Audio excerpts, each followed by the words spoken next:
kawaida sana kuona mtoto ambaye amemaliza kidato cha 6 kwa mfano, au pengine ana degree kabisa ya elimu fulani, lakini hawezi hata kujipikia chakula mwenyewe, anataka kuhudumiwa. Hawezi kujifulia nguo mwenyewe, anataka kuhudumiwa.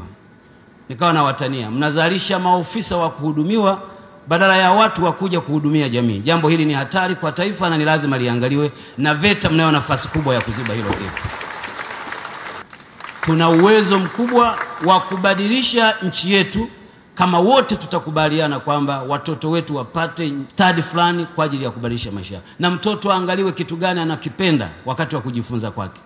Katika elimu unapokuwa unafanya career development na monitoring ya mtoto, unamwangalia maisha yake shuleni, anapenda nini. Huyo mwelekeze kwenye hicho anachokipenda kwa kuperfect, kumpitisha kwenye mafunzo haya ya study ili kesho aweze kuwa na maana zaidi kwenye maisha yako. Hamna taifa lolote duniani unalolifahamu ambalo limeendelea bila kuwa na watu wenye study fulani za kuweza kutatua matatizo yake. Na ikiwa tutaacha kuwekeza kwenye kufundisha watoto wetu kwenye study, manake ni kwamba tutatafuta study hizo nje ya nchi kwa gharama kubwa, na matokeo yake kazi zozote tunazojenga, iwe kujenga barabara, kujenga nyumba, itakuwa na gharama kubwa. Kwa sababu gani? Kwa sababu ujuzi ama ufundi huo huupati ndani ya nchi, na matokeo yake itakuletea hasara kubwa.